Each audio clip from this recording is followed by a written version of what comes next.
Meus queridos irmãos, a graça e a paz do nosso Senhor Jesus Cristo, mais uma vez, esteja sobre todos, em nome de Jesus, amém? Amém. Amém. Quero saudar não somente a vocês, mas também aqueles que estão nos vendo pela internet, uma vez que nós estamos já passando as nossas mensagens em nosso site. Você poderá assistir, você que está aqui, você que está já vendo, e poderá observar e ver a maravilha que é a palavra de Deus em nossas vidas. E para tanto, quero convidá-los a abrir as vossas Bíblias no livro de 2 Samuel, capítulo 23. Nós vamos ler os versículos 8 a 23. 2 Samuel, capítulo 23.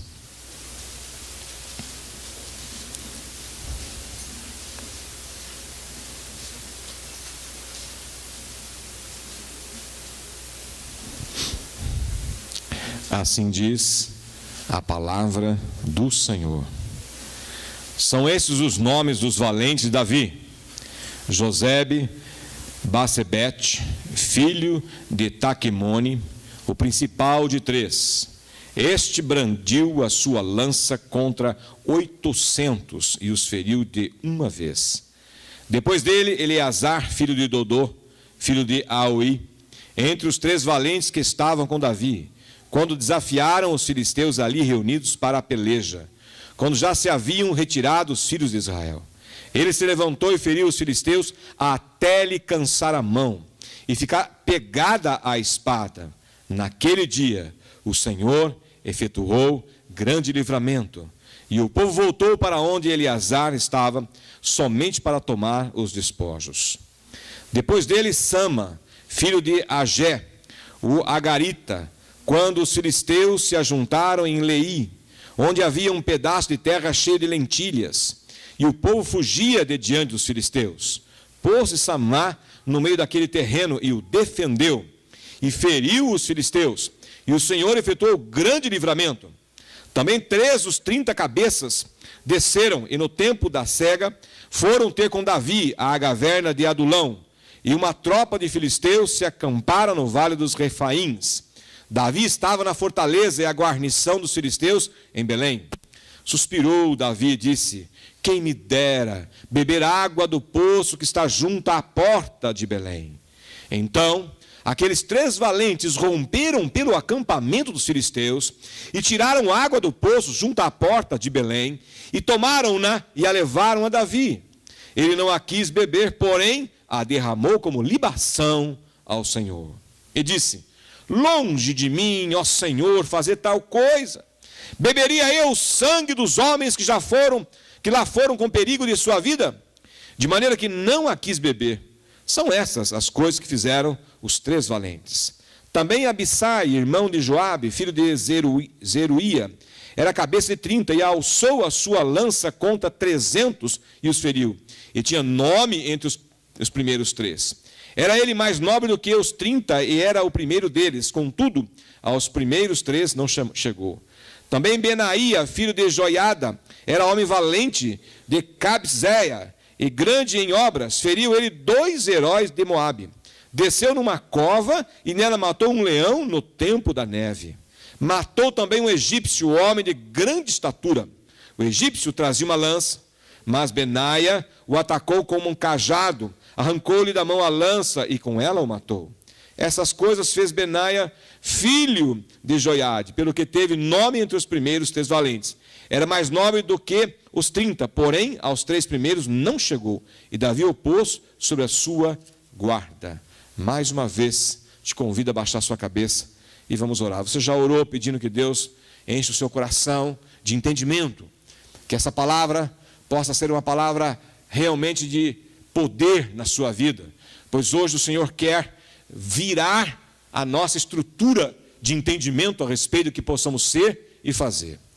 Amado Pai Celestial, em nome de Jesus, eis-nos aqui, Senhor, diante desta palavra maravilhosa, esse relato histórico, que não é somente um ato histórico, mas é, ó Deus, a manifestação do Senhor em homens, em pessoas, para que, ó Deus, a sua vontade soberana se cumprisse.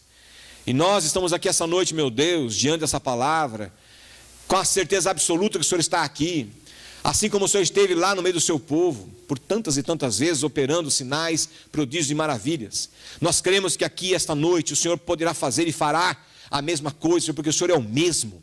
Nós somos teu povo, nós somos herdeiros de Abraão, Senhor. Nós somos tanto quanto aquele povo, nós somos herdeiros de Abraão em Cristo Jesus. E sabemos, ó Deus, que muitas coisas o Senhor tem ainda por fazer em nós e através de nós. Mas nós precisamos entender, ó Deus, o que nós precisamos ser para podermos fazer. Precisamos, ó Deus, compreender, ó Deus, os teus desígnios, porque eles são, além de santos, são corretos e perfeitos, para a vida de cada um que aqui está, de cada um, ó Pai, que pertence a essa comunidade. Meu Deus, nós sabemos que somos um pequeno espaço, pequeníssimo espaço dentro do teu reino, mas sabemos, ó Deus, que ainda que pequenos, podemos ser usados de maneira tremenda pelo Senhor. Assim como o Senhor usou Israel ainda num estado quase informe no deserto, ainda quando o Senhor usou o teu povo mesmo, já começando a se organizar com Saul, depois organizado com Davi, Pai. Sabemos que o Senhor usou esse povo de maneira poderosa para cumprir a sua soberana vontade. Nós queremos ser esse povo, Senhor, um povo usado pelo Senhor, trabalhado pelo Senhor, levado pelo Senhor. Haja em nós, Senhor, e que essa palavra possa despertar dentro de cada um o entendimento de como o Senhor age em nós e para que o Senhor age em nós, em nome de Jesus. Amém. Amém. Queridos, esse texto que acabamos de ler é um texto já escrito ao final da vida de Davi. Mas ele vai se reportar a um tempo extremamente interessante na vida de Davi. Há um tempo em que ele era um fugitivo no deserto. Há um tempo em que ele estava ainda começando a se organizar como um líder daquele povo. Ele já tinha sido dentro da condição de operação das ordens de Saul, mas em função de atritos de Saul com ele, não ele com Saul, mas de Saul com ele teve que se esconder no deserto, e ali, num dos lugares que ele teve escondido, foi uma caverna chamada de Fortaleza de Adulão, uma caverna mesmo, no meio das rochas, e ali nesse local, a partir daquele ponto, muitas pelejas Davi empreendeu, muitas ações Davi executou, dentro de um contexto de dificuldade extremo, dentro de um contexto de muitas circunstâncias que a priori não eram para que eles pudessem exercer e executar as ações vitoriosas que eles executaram. Então eu posso trazer isso para nossas vidas, porque muitas vezes nós estamos vivendo, alguns de nós, acuados, aquartelados, dentro de concepções mentais, dentro de circunstâncias físicas. Quais são as circunstâncias mentais? Eu não creio que eu possa ser usado por Deus. Eu não reúno as condições necessárias. Quem sou eu na hora do dia? Como é que eu posso levantar algum tipo de ação dentro de um cenário tão complexo que é esse mundo do século 21? Quem sou eu para ser usado por Deus de maneira vigorosa? Quem sou eu? Ou ainda, as circunstâncias que estão ao meu redor, eu até tenho vontade, eu até tenho uma disposição, mas as circunstâncias, quer no meu trabalho, são extremamente avessas. Ai de mim se levantar a minha boca para falar alguma coisa. A minha postura como crente, às vezes fica muito difícil de ser explicitada. Por quê? Porque o meio que eu estou é um meio muito complicado. É um meio difícil. Quando nós olhamos o meio que estavam esses homens estavam vivendo num contexto de desterrados. O que é desterrados? Eles tinham sido praticamente expulsos da sua comunidade. Eles eram perseguidos. Saul os perseguia de maneira tenaz, de maneira muito forte. Eles eram, entretanto, pessoas muito simples. Pessoas que estavam vivendo aquela situação não porque tivessem um grande poderio político, ou porque tivessem um grande poderio financeiro, ou porque tivessem ideologias que pudessem confrontar com a visão de governo de Saul.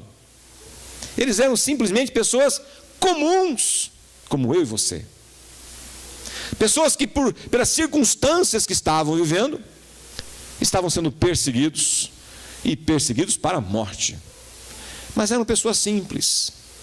E nós vamos perceber no texto aqui, que essas pessoas, e mais outras nós vamos ver, a despeito dessa condição de simples, fizeram grandes coisas. Fizeram grandes coisas. E o desejo que eu tenho nessa noite é que nós possamos realmente compreender e entender isso. Porque Deus está à busca, queridos, de pessoas que querem realmente ser pessoas valentes. Porque esses homens simples, essas pessoas simples, foram chamadas de os valentes de Davi. E Davi, queridos, é alguém que tipifica Jesus Cristo. O que é tipificar?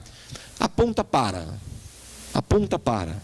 Então nós podemos perfeitamente dizer que aquelas pessoas, os valentes de Davi, nada mais são do que os valentes de Jesus.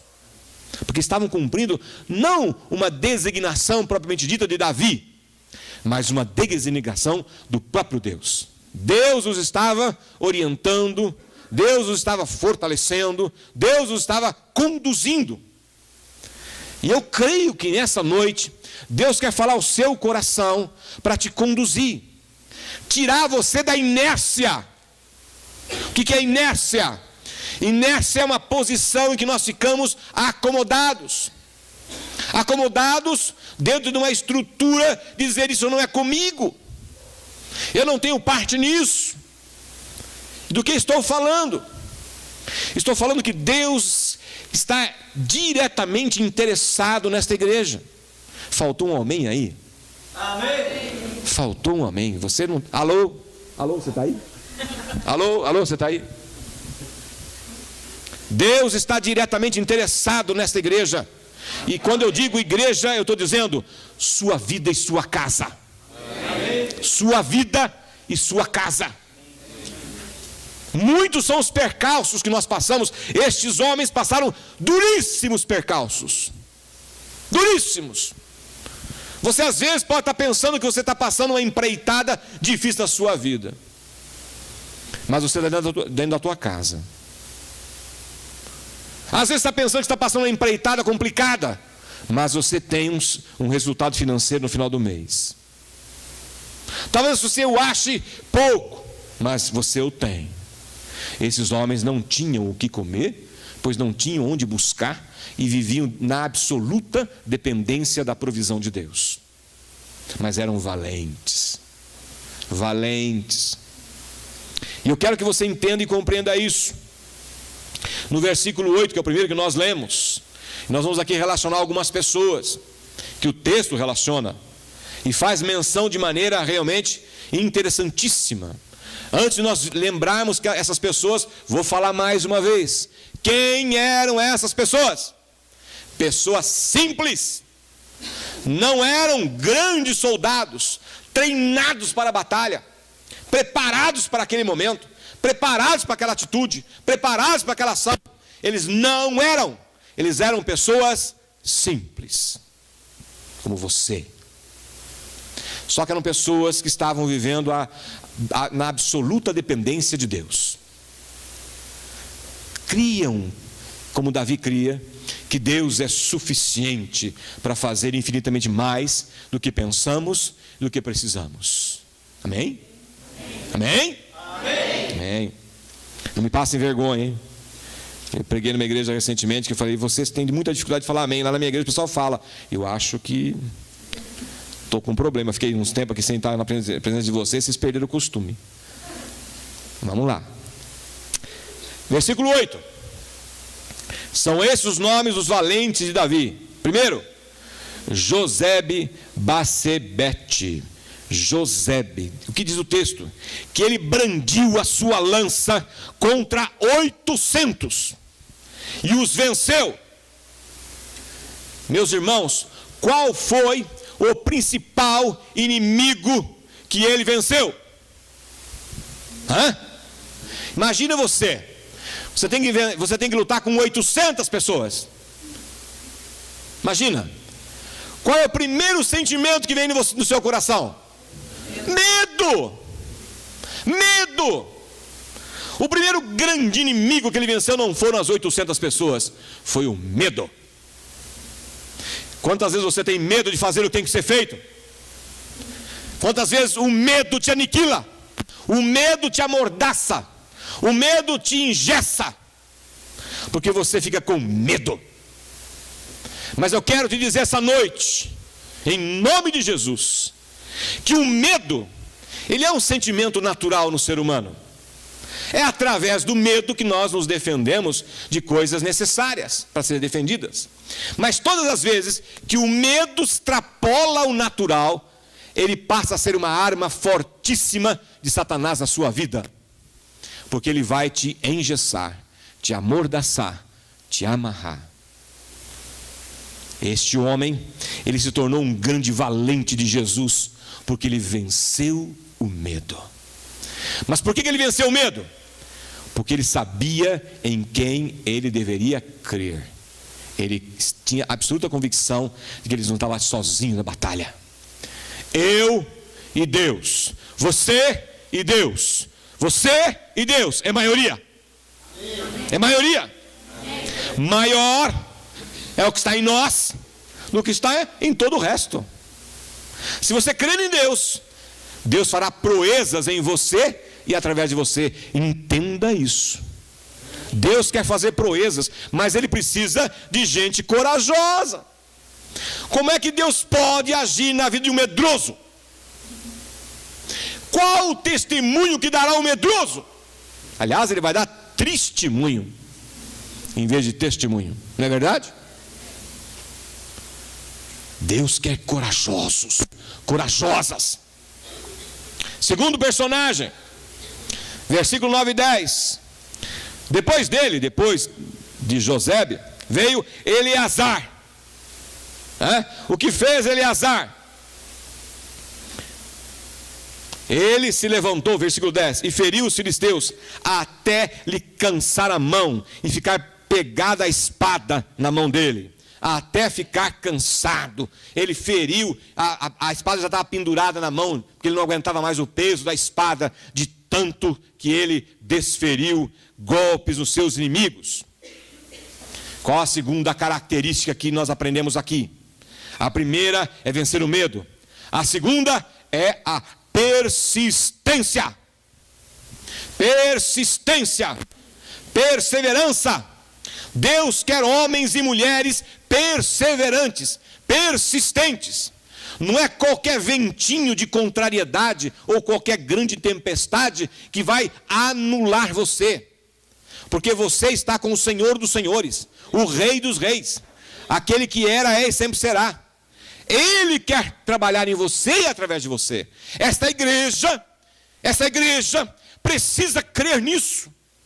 Crer que nós estamos vivendo diante de um Deus que é Senhor dos céus e da terra, que quando Ele abre a sua boca para falar, os montes tremem, e quando Ele determina, não há como não ser cumprido.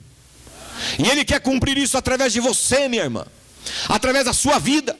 Deus quer operar em você e através de você. Saiba disso. Deus espera isso. Deus quer trabalhar na vida de cada um de nós para gerar vida, porque Ele é o Deus da vida, Ele não é o Deus da morte. Ele é o Deus da vida. Ele quer que as pessoas ao seu redor tenham vida e a tenham abundância, a partir da sua, sendo a sua cheia do Espírito Santo. Deus quer agir em você através de você, mas é necessário que você creia nisso. Esses homens só puderam ser e fazer o que fizeram porque eles tinham convicção de que eles não estavam só. Dentro dele estava o grande Jeová. E eles sabiam que através da força desse Deus, eles são mais do que vencedores. É isso. Deus espera que você se prontifique. Deus espera que você seja perseverante. Deus espera que você seja insistente. Primeiro, que você não seja covarde. A Bíblia deixa muito bem clara que o céu não é lugar de covardes. O céu, o reino de Deus, não é lugar de covardes. O que é um covarde? O covarde é aquele que, por medo, regride, desiste. não continua, não é persistente. Este homem, ele venceu porque ele foi perseverante, persistente. O crente tem que ser um homem perseverante, uma mulher perseverante. Não importa o que possa estar te acontecendo, não importa. Você precisa ser perseverante, insistente. Não permita que Satanás embuta na tua mente a mentira de que não há mais forças em você. O texto mostra que esse Eleazar lutou tanto que a mão dele foi vencida pela força da gravidade, de tanto que ele lutou. Mas ele foi vitorioso, valente, valente. E o nome dele está por toda a eternidade escrita na palavra do Senhor. Terceiro personagem,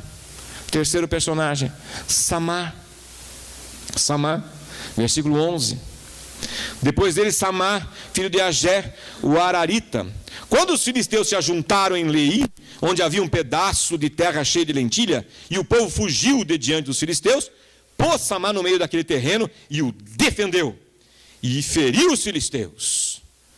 Aqui a terceira questão que nós vemos aqui é que nós temos que ter consciência que cada terreno conquistado é do Senhor e Ele te pôs ali para defendê-lo. O primeiro terreno é a sua casa.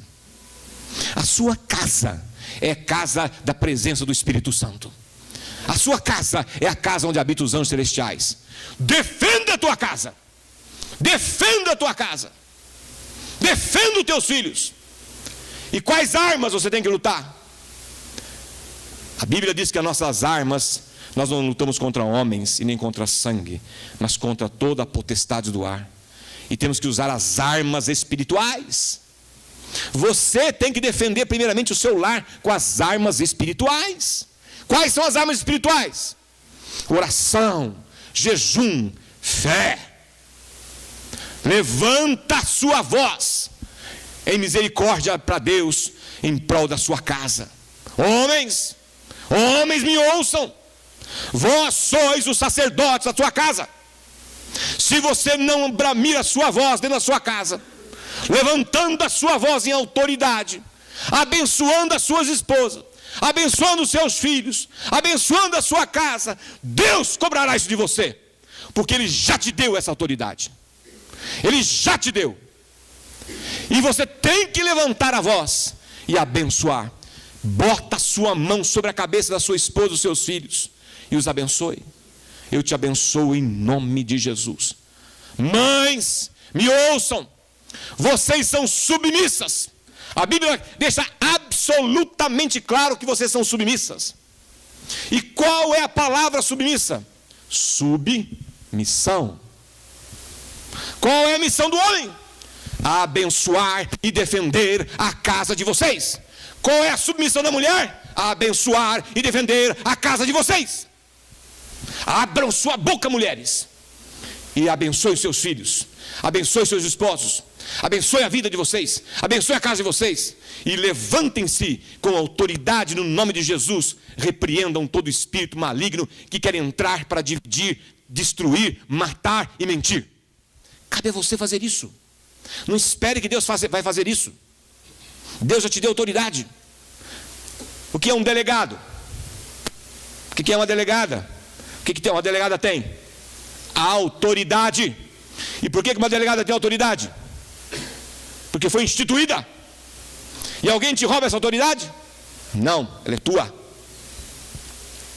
Nós somos delegados de Deus. Nós somos delegados e delegados de Deus. Deus já nos outorgou. Você já tem essa autoridade. Quando você deixa de orar, quando você deixa de abençoar, quando você deixa de repreender, você está sendo negligente. E ai daquele que negligencia as ordens de Deus. Abra sua boca. Defenda a sua casa contra os espíritos malignos. Defenda a sua casa contra os invasores. Defenda a sua família. Defenda. Abra sua boca. Samá, o nome dele está aqui, porque ele defendeu a propriedade de Deus. Defendeu a propriedade de Deus. Mas eu queria levantar para vocês também algumas mulheres. Não estão no texto, mas eu quero trazer outras do texto, para que vocês entendam que Deus comissiona homens e mulheres do mesmo jeito. Do mesmo jeito. Quem conhece Débora? Juízes 4. Leia em casa. Débora era uma juíza que fazia o seu papel de profetisa e juíza no meio do povo de Israel, no tempo dos juízes. E em dado momento, há uma grande necessidade de guerrear contra os inimigos. E um general consulta a Débora como uma profetisa que era. E em dado momento ele sente tanta confiança, diz assim para ela: venha comigo na batalha. Venha comigo na batalha. E ela até fala assim: cuidado, porque se eu for, o mérito pode vir para mim e não para você, já que havia essa discriminação entre homem e mulher. E ele fala: não tem problema, eu quero você do meu lado. Vamos juntos na batalha. Reuniram os reis. Formaram-se coalizões. E Débora está destacada em Juízes 4, olha lá, como uma mulher que foi cheia do Espírito Santo. E eles venceram a batalha. Lá em casa. Outra mulher que eu quero destacar é Abigail. Quem lembra de Abigail? Esposa de Nabal. Davi, com seus exércitos, nesta época mesmo, necessitando de provisões, vai até esse grande homem, um rico homem, vai buscar provisões na casa de Nabal. E Davi prestava serviço a Nabal, prestava serviço de segurança a Nabal. E Nabal, cheio de empáfia, manda dizer a Davi que não tinha nada a ver com ele, que ele que se virasse, que ele não estava aí para ficar cuidando de vagabundo nenhum, e que ele não ia dar nada para Davi. Davi se enche de ira, reúne os seus soldados e diz assim: vamos até lá e vamos aniquilar aquele povo. Abigail fica sabendo, esposa de Nabal, prepara jumentas, enche jumentas de mantimentos, dos melhores que ela tinha, e vai de encontro a Davi. Encontra Davi e fala: meu senhor, perdoe o seu servo, que ele não sabe o que faz. Perdoe, eis aqui os mantimentos que você precisa, e se você precisar de mais, eu dou um jeito. E Davi fica impressionado com a sabedoria daquela mulher. Aquela mulher teve uma luta de proteção tremenda da sua casa. Tremenda da sua casa. Enquanto Débora lutou nos exércitos lá fora, Abigail lutou e protegeu a sua casa com sabedoria. Sabedoria. Outra mulher interessante na Bíblia é Priscila, do Novo Testamento, com Áquila. É um dos pouquíssimos lugares na Bíblia que o nome Priscila vem antes que o homem. Quando Atos vai contar a história, há um grande homem chegando na cidade deles, um grande profeta, que falava de Jesus, mas falava sem muita propriedade. Falava de João Batista, falava do batismo, mas não falava com muita propriedade. E Priscila e Áquila o ouvem, impressionam-se com ele e o convidam para que eles possam discipulá-lo. E eles fazem isso por algum tempo. Depois esse homem, Apolo, sai pelo mundo todo evangelizando de maneira poderosa. É um dos poucos lugares que aparece uma evangelista na frente de um evangelista. Aparece Priscila e Áquila, e não Áquila e Priscila como seria de praxe, porque ela é uma mulher vigorosa, e a Bíblia vai mostrando que ela esteve em Roma, ela esteve em Corinto, ela esteve viajando por vários lugares, e por onde ela passava, ela fazia da sua casa um lugar da pregação do Evangelho, e era uma acolhedora dos missionários que viajavam por onde ela estava. Priscila, Abigail e Débora, mulheres vigorosas que Deus usou para transformar o seu mundo, transformar a sua realidade. Homens e mulheres. Mas há mais uma passagem aqui que eu quero destacar, que eu creio ser de extrema beleza essa passagem, e de extrema importância para nós entendermos o que Deus quer fazer com esta igreja e com você. E está nos versículos seguintes, olha lá comigo, versículos 15 e 16. 14. Começa: Davi estava na fortaleza e a guarnição dos filisteus em Belém. Suspirou Davi e disse: quem me dera beber água do poço que está junto à porta de Belém. Ele está lá no meio daquele deserto, obviamente com escassez de água, obviamente, e calor de deserto, obviamente a água que está lá não é muito fresca, é água quente, as que tinham de reservatório. E ele lembra do quê? Do poço de Belém. Quando tirava a água do poço de Belém, a água vinha o quê? Fresquinha, limpa. Não sei se você já teve a oportunidade de beber água fresca de bica, quando você está com muita sede. Eu, como venho da área rural, eu já tive a oportunidade de estar colhendo feijão, e não sei quem já colheu feijão, é um pó terrível, e você fica todo envolvido com aquele pó de feijão, e você vai até a bica, no meio de uma plantação, e você vai beber água da fonte, da bica. Ah, é bom demais, é bom demais. E Davi estava com esse pensamento, lembrando da bica, do poço, aquela água fresquinha, aquele calorão medonho, ele lembrando daquela água fresquinha. Ai, quem me dera, e ele está comentando aí com os seus soldados, quem me dera eu pudesse beber aquela água, lá do poço de Belém. Quem estava em Belém? Os filisteus, dominando a área, 3 soldados, um olha para o outro e fala assim, vamos buscar água para ele?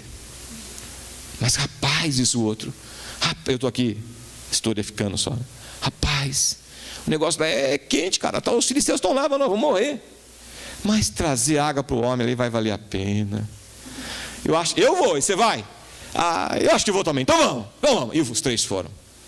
E diz o texto, se você ler depois com calma, que eles foram, cruzaram as fileiras, imagina, cruzaram as fileiras dos inimigos, chegaram até o poço, pegaram um cantil de água e trouxeram para Davi.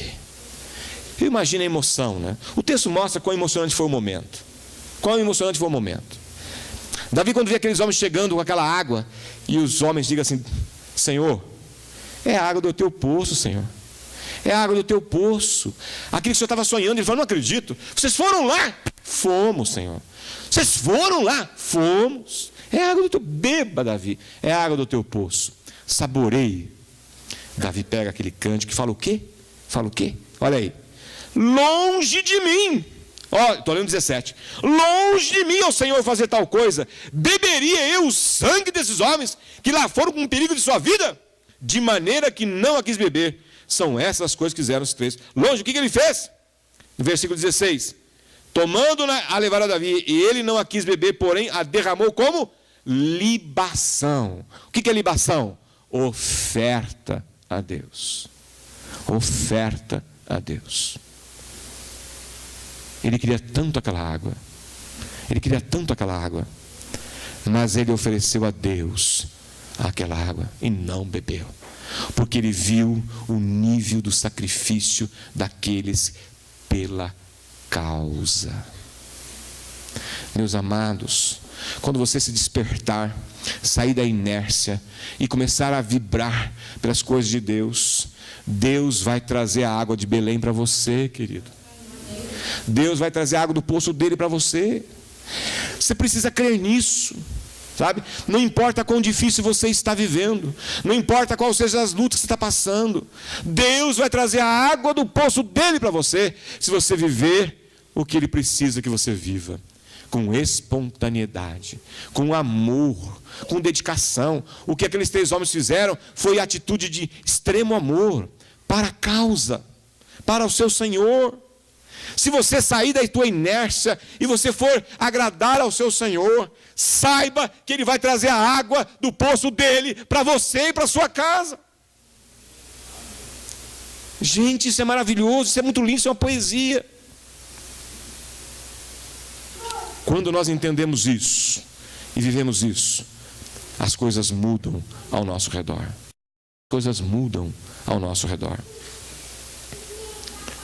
Nós temos que entender, queridos, que Deus quer que nós vivamos por Ele e para Ele.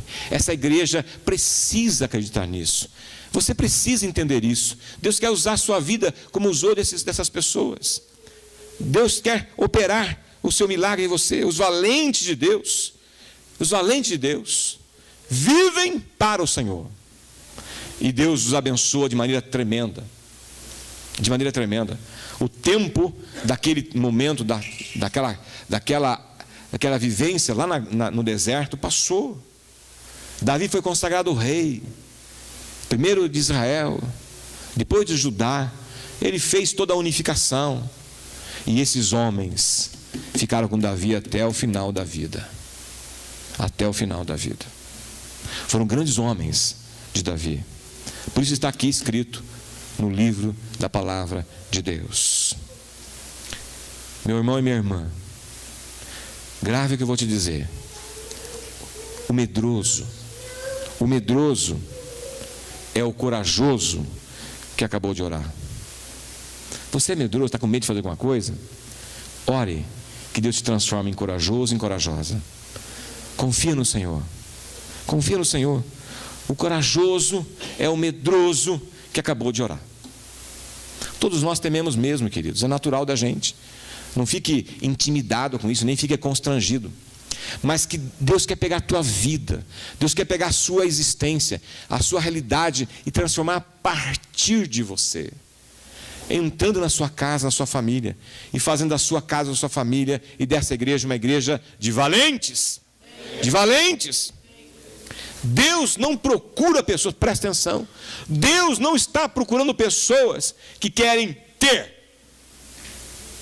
Deus está procurando pessoas que querem dar. Deus não procura pessoas que querem ter. Não é problema nós pedirmos as coisas para Deus. Mas veja que eu estou falando, Deus não procura pessoas que querem ter. Deus procura pessoas que querem dar. Dai e dar-se-vos-á. Boa medida. Como é que chama? Recalcada, sacudida, transbordante. Deus quer trabalhar em você para isso. Eu tenho aprendido, por que eu tenho insistido tanto com vocês para serem dizimistas e ofertantes? Tenho falado isso sempre, porque isso é uma coisa material palpável. Material e palpável. Uma vez que você é dizimista e ofertante, Deus te dá mais, para você dar mais. Quanto mais você dá, mais Deus te dá. Quanto mais você retém, mais Deus retém.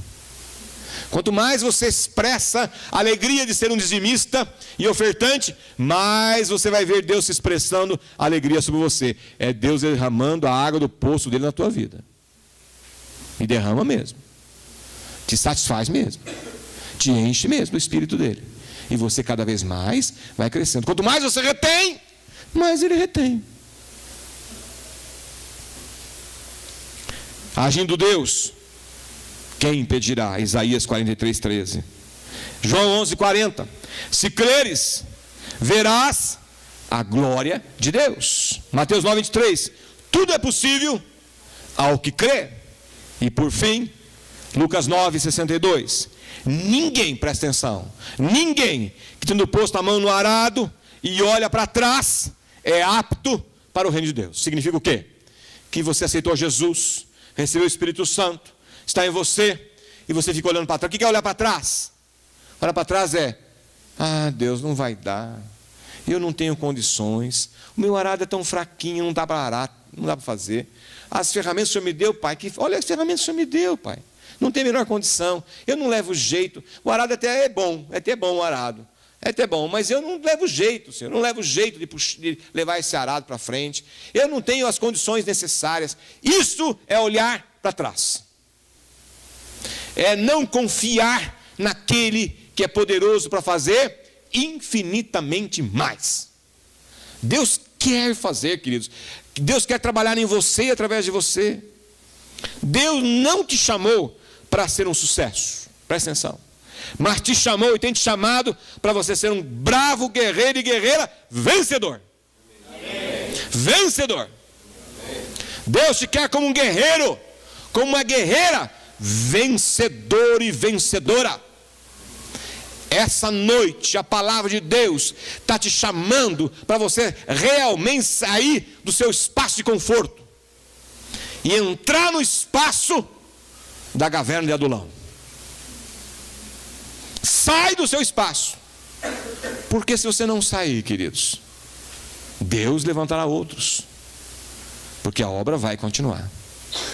E eu tremo e temo de ter que chegar na presença do Senhor.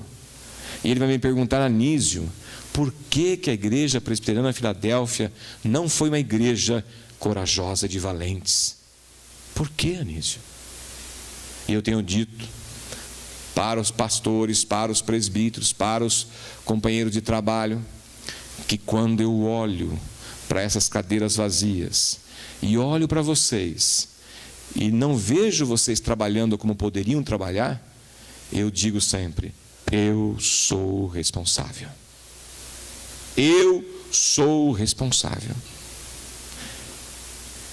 Quando a UMP, a UPA, a UCP, o CEP, quando as células não operam como deveriam operar, eu sou responsável. Por isso, meus amados, que eu quero dizer para você hoje, nessa noite, você que participa de célula, multiplique, sai da inércia, multiplique. Este é o ano da multiplicação. Mas será, meu querido irmão, que isso vai ter que ficar só nesse cartaz? Será que nós vamos ter que embasbacar a nossa alma ao final do ano e dizer assim: Senhor, tem misericórdia de mim, porque isso é só para cartaz? Até quando nós vamos ter que ficar na inércia? Até quando? Até quando nós vamos ficar parados e permitindo que essas cadeiras fiquem vazias? Até quando? Nós queremos fazer uma reforma, nós queremos ampliar, queremos ir para o novo templo. Deus já falou no meu coração que isso tem que acontecer, e vai acontecer. Já falei com o dono do terreno aqui do lado, tive uma reunião com eles, e eles já me disseram que esse terreno está acoplado ao contrato de locação com o Walmart, que é dono do Mercadorama. E eles me disseram: olha, nós não temos mais poder sobre o terreno, vamos falar com eles. Eu voltei dizendo assim, falei com o pastor Hélio e com algumas pessoas: é tempo de continuar orando. Nós temos que orar para que o Walmart nos oportunize o terreno. Você vai orar? Porque eu já estou orando. Eu já estou orando. Mas para que eu quero esse terreno? Para que nós queremos o terreno? Para quê? Só para dizer que nós temos um terreno grandão servindo a gente? Só para que nós tenhamos uma saída e entrada pela República Argentina? Para quê? Porque do jeito que está bom. O terreno que nós temos na frente do estacionamento é suficiente. É suficiente. Do jeito que está bom. Não precisamos mais ampliar. Para que ampliar? Para que ir para um templo 3 vezes maior que esse? Para quê? Se do jeito que está bom. Para que investir ali 70 mil reais que nós não temos? Para quê? Se do jeito que está bom. Tem cadeiras vazias aqui dentro. Para quê? Porque eu creio no que o Espírito Santo tem falado para mim. Siga em frente. Siga em frente. Mas eu não posso ir sozinho. Eu não posso ir sozinho. Porque eu sou pastor da sua vida. E como pastor da sua vida, eu te conclamo: lutemos juntos. Lutemos juntos. Nós temos a Adonep, queridos. Nós temos a Adonep. Tenho falado para vocês quantas vezes da Adonep. Está aqui o convite. Adonep. Ontem teve um chá da Adonep. E a mesma convidou 4 senhoras. E eu fui buscar essas senhoras. E senhoras não convertidas. E eu coloquei 2 dessas senhoras no meu carro. E fomos conversando, eu fui buscá-las para levá-las no chá, ontem. E tivemos a oportunidade de ficar conversando sobre Jesus. E elas nunca sabiam o que era Adonep. E aí no carro eu fui explicando um pouquinho o que era para elas. E quando terminou o chá, a Misa falou assim para mim: as 4 aceitaram a Jesus. Glória a Deus! Glória a Deus! Queridos, isto é um ministério tremendo, tremendo, nas mãos de Deus. Eu tenho insistido com vocês, para que vocês possam realmente crer nisso, levar seus amigos, levar seus companheiros, levar seus parentes, levar seus vizinhos, pessoas que não têm Jesus. Sai da inércia, sai da inércia, e venha participar conosco desse ministério.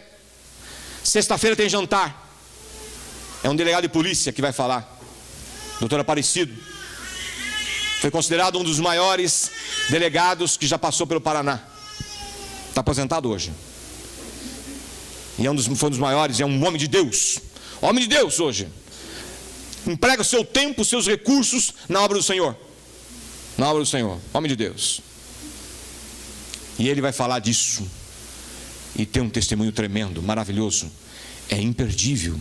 Eu já o ouvi algumas vezes, mas sei que Deus operará sinais, prodígios e maravilhas naquela noite, você não pode perder. A igreja disponibiliza sempre 10 convites para aqueles que não podem pagar, efetivamente não podem pagar. Nós queremos passar, depois eu falo com os presbíteros, para 15, dado a urgência da semana.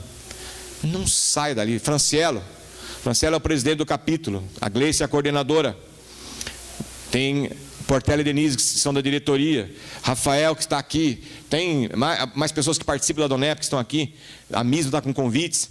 Não sai daqui sem levar convites, para que você leve pessoas nesse jantar. Você pode pagar, pague.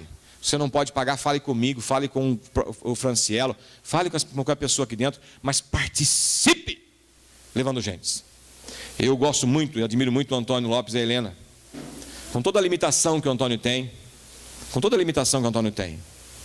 no último jantar ele levou acho que umas 8 pessoas, né, Antônio? Quantas? 17. Meu irmão, eu não quero fazer nenhuma menção ao Antônio de maneira desnecessária, mas ele está ali, com toda a limitação dele, e leva 17 pessoas. Você não leva ninguém? Das 17, quantas aceitaram Jesus, Antônio? 8 pessoas. Meu irmão, minha irmã, por favor, sai da inércia, meu irmão. Vamos trabalhar junto nesse ministério do Senhor, vamos trabalhar junto. E por fim, CEP, vimos o testemunho aqui do presbítero Jair. Deus está operando, nós reformamos tudo, está ali, se você não foi lá, vai ver como está bonito, já estamos pintando, estamos terminando a pintura. Aliás, quantas pessoas tiveram aqui pintando nesse sábado, pastor? Por favor. Quantas? Ernesto. Só o Ernesto esteve aqui pintando no sábado. E mais Luciano que estava apoiando, mas estava dando aula. Meu irmão, meu irmão, minha irmã, vem sábado aqui pintar com a gente. Vem pintar aqui, precisamos acabar de pintar essa pintura. Temos que terminar essa pintura. Se você pode pegar no pincelzinho aí, vem para cá. Vamos pintar junto. Precisamos pintar. Temos que terminar. E já está no terceiro sábado, já podiam ter terminado o primeiro já. Porque tinta tem. Já foi comprado, não foi, pastor? Já foi comprado. Pincel também, pastor? Rolo também, pastor? Já. Falta o quê, pastor? Gente. Ernesto, você não vai ficar sozinho no próximo sábado. Rapaz, só você falou glória a Deus. Eu acho que o Ernesto não vai ficar sozinho, não vai não, né? Não vai não, né? Nós vamos terminar sábado, porque a aula já começou, gente. A aula já começou, nós não terminamos de pintar ainda. A aula já começou. Nós temos que terminar. Se engaje na obra do CEP, irmãos. Se você entende de computação, vem com a gente aqui da aula de computação. Pastor, eu estou falando que é pastor, hein? Nosso irmão Luciano, ele dá informática e música. Nós temos conversado com ele que ele precisa ampliar a escola de música. Mas ele está ali segurando a onda porque está dando aula de informática. Precisamos de gente que entenda um pouco de informática para dar o básico. Se engaje na obra do Senhor. Venha estar conosco. Participe, irmão. Participe das células. Participe das reformas que nós vamos fazer aqui agora. Participe da Donep e participe do CEP. Vamos trabalhar para que o Senhor possa nos olhar para cada um de você. E você imagina, irmão. Vou encerrar com essa palavra. Imagina. Você acabou de falecer. Aí Jesus olha para você e fala assim: entra valente, minha valente, entra, meu valente, entra para o gozo celestial e eterno, porque você é um valente, você é uma valente. Porque os covardes não entram.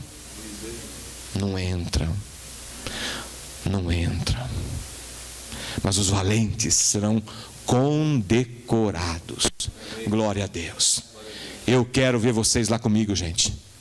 Eu quero ver vocês comigo recebendo a coroa da vida. Aquela coroa que nós estamos aí vendo as Olimpíadas naquela época. Qual era a coroa? Era um ramalho de flores, de folha, que era posta sobre a cabeça, e ele recebia a coroa de glória. E nós vamos receber a coroa e o abraço de Jesus e dizer: entra valente ao gozo do seu Pai por toda a eternidade, porque você mereceu. Glória a Deus.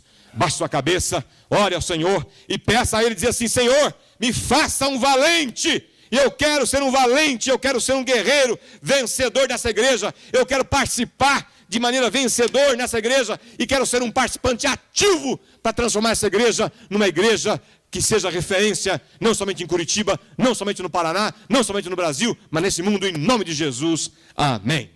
Baixe sua cabeça e ore.